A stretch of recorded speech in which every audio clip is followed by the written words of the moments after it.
me break it down. It's like there is healthcare system and then there is insurance system. They're not the same thing, Mm-hmm. right? So the insurance system in Nigeria, whether it can, should I say, it's possible to make it universal, possible, but right now it's non-existent, right? Is it NHIS? That scheme they have actually, it's covering about 3% of the population. We have about, which is basically they're trying to cover, they're not up to 3 million people yet under their scheme, but they're trying to get there, right? So there is insurance in Nigeria, first of all. There is insurance, there's private insurance, there's foreign company insurance, there's HMOs in Lagos, but Mm-hmm. it's not universal yet, Mm-hmm. right? Because you see, the statistics, if you look at it well, you will find out that the healthcare system in Nigeria is 85% is made up of the primary healthcare, right? Mm-hmm. Which is like, let's say maybe your cousin is a doctor and he opens his own practice. Mm-hmm. So majority of our healthcare system is based like that, right? So we don't have like a solid system whereby we can say, in each region there's a particular infrastructure that caters to a lot of people. Mm-hmm. And because they try to do that, right? It's not that it's not there. They tried to do that, but they didn't maintain it.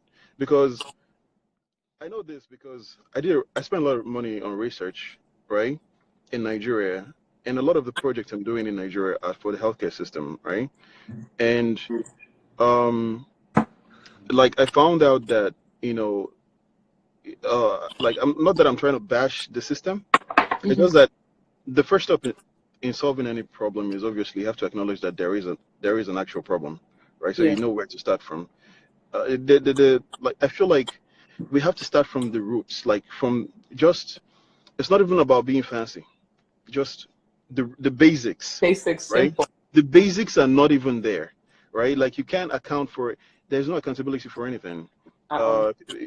Uh, and also you don't want to move too fast in advancing healthcare because you need to look at the people you're dealing with. I'm not talking about people in Lagos, and I'm not talking about people in Abuja because that doesn't represent Does. actually Nigeria. It doesn't represent Nigeria at all, right? Mm-hmm. So when you come to places like, let's say, Asaba, Onitsha, the north, right? There's this a friend of mine, he wanted to invest in Nigeria, wanted to build up a medical complex, but they backed out of the investment because they felt like putting in like something up close to 10, $50 million in a hospital setup, it doesn't make sense in terms of returns, right? But Mm-hmm. then there is a partnership between Nigeria and the Turkish government in Abuja to set up this Nizamiye hospital. So I went to that hospital. The standard of the hospital is amazing. It's actually on par with what you see here in America. The problem, though, is that that hospital is not for the masses, right? Because they're charging at the standard of what they would charge Abroad. people, yeah, people here for walking, to see a physician.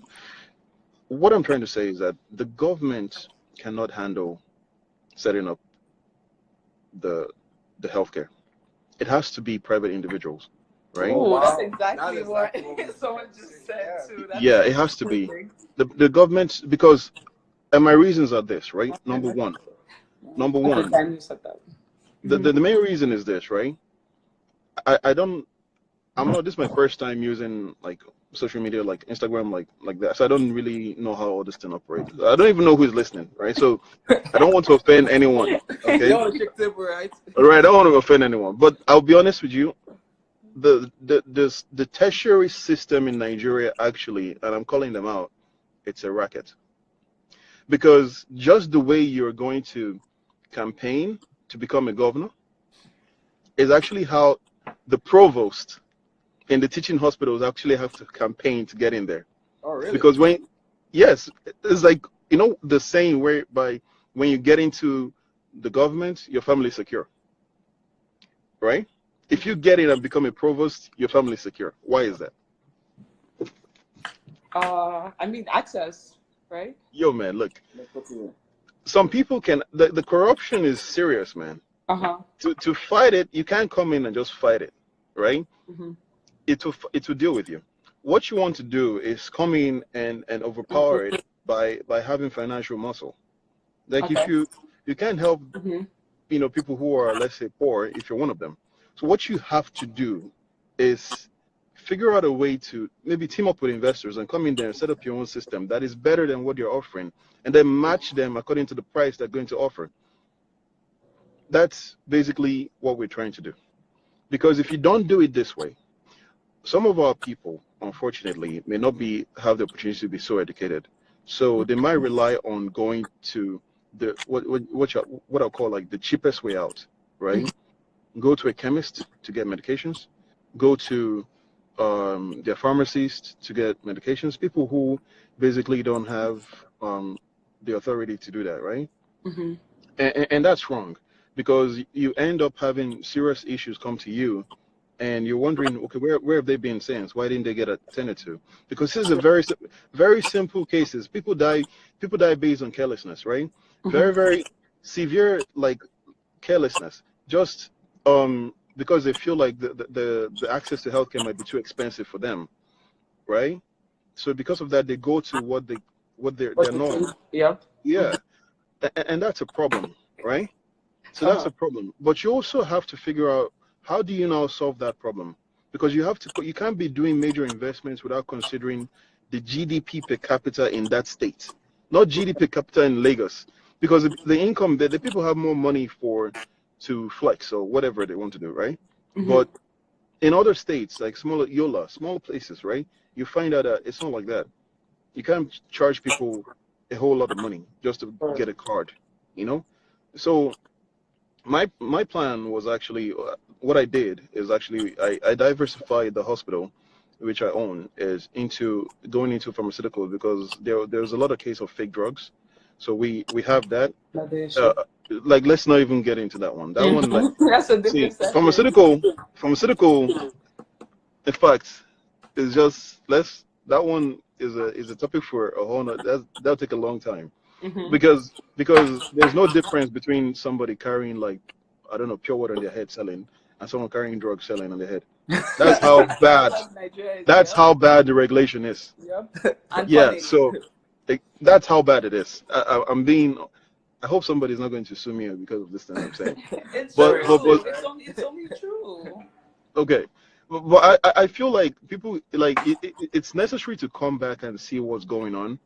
But you can't just come back and stay in Lagos. You can't come back and stay in Abuja. They don't necessarily need you right now. The places that need you, where you're going to have an impact, is like okay, in the south, I think I found out they don't even have an MRI, right? Like, yeah, to get an like in the southern region, the east, like, for you to get an MRI, you have to travel like almost 3 hours journey to go get an MRI scan. No, that's a very heavy investment for an individual to do, especially when you're making. First of all, how much are the doctors making for them to afford an MRI, which is going to cost you almost 300 and something million naira to get, just for one? To maintain it is another problem, because there is no lights. So the only thing is that you have to figure out the difficult parts to create the infrastructure, because when people are campaigning that, they're not talking about healthcare, they're talking about roads. See, but if you don't deal with the healthcare problem, it's a time bomb for everybody. Because even that governor campaigning, if his mother is sick, like desperately sick, like he has emergency, where is he going to take him to? London, like, let's say, where? No, but there's some sicknesses, right? You have 90 minutes window to attend to. There's no London for you. You can't get to London in 90 minutes. You need the proper healthcare to deal with that issue.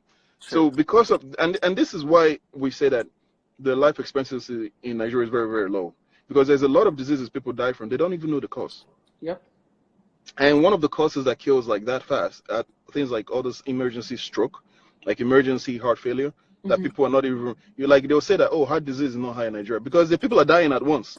Like, and then exactly, and it's actually one of the top 10 killer diseases in Nigeria, and they just right.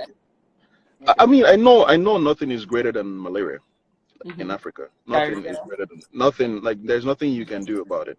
There will always be malaria, at least for now. But my opinion is, do anything right now to help. It has to be. They can't do it alone, because first, they don't know what they're doing. It has to be private individuals either partnering with government to help them out, or Okay. bringing in investors to do it. And you have to have faith that the investment is going to work out. Like the economy moves by faith. After your calculations and all But that. that investment that you just talked about, right? So when you say like Mhm. investors should come in, right? So how do you think the investors can actually come in? Right, because you said how do somebody people, got how do people deterred from invest? doing something like that because of the return on interest, right? So how Okay. do we bring in Okay. investors? First of all, Africa is a low-cost paradise.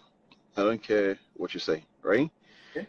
The investment in Africa, like, it, is Africa. Nigeria is naked, right? In all sectors. Forget just healthcare. Is naked.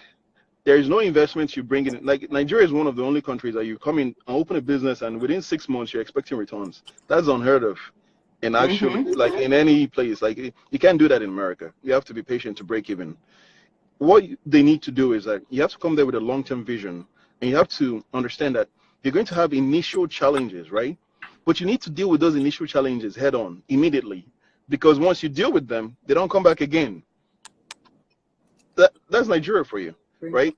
But you have to deal with the discomfort, right? Let's say access to power right now. A lot of people don't know that. Let's say instead of you're burning diesel costs a lot, right?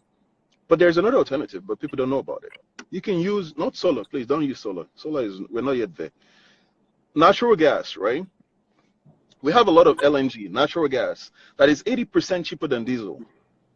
Now, if you're my competitor, right, and you own a diagnostic center or something, or even a hotel, and your cost of electricity, which is the number one reason why your cost is so high, So high no operational matter the costs. business, yeah, that electricity is an issue for everybody. Mm-hmm. But imagine whatever your cost is for electricity, you remove 80% of it, right? That's my cost of electricity. Like you can't compete with me. I'll grow faster than you. So you have to first of all have a long-term vision, understand the major problems that is going to be you're going to face, right? And then secondly, you're going to have issues with people stealing from you, right? Now, people steal for one reason. You're not paying them well, right? You're not compensating or even recognizing their hard work. And second, lastly, and most importantly, you don't have a system. Like first of all, let's say somebody is maybe stealing from you or stealing some money. The problem is in your system, your accounting system that you've set up is flawed, and you don't want to invest in it because it's going to cost you a lot of money, right? So you have to understand, like, to invest successfully in Nigeria, you have to have a long-term vision, no matter what you do. It has to be a long-term vision, and if you do that, you're going to once you're in because for you to go down is a problem for those people that actually have those jobs that depending on you. So look, Okay. there's a lot to do, right? And one person can't do it alone. True. All the states, especially in the southern states, need help, right? Mm-hmm. So anyways, my point of honestly is that for investors to come in, like they have to have like a partner that knows the terrain of what they're doing, True. and they have to be honest about being patient, right? And they have to look for transparency in how their business is set up, right?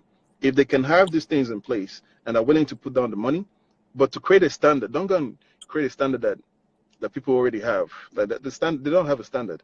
They don't care about. There's no customer service, like proper customer service, right? So you have to take some time to teach people what's the effect of, let's say, the receptionist has on the face of the business. All right, There's sir. so those little things matter, and I think that's the key to being successful in it. All Sorry I right. took up the time. Thank you That's so much. okay. Yeah, Thank you because of so much. time, we'd have to drop in Like, now because yes. personally, I would just want you to continue saying what you're saying Right. because Because it's I'm spot so much on. interested in seeing the investors coming into the health sector in Nigeria and help us create a universal health insurance, just as you said, in the country.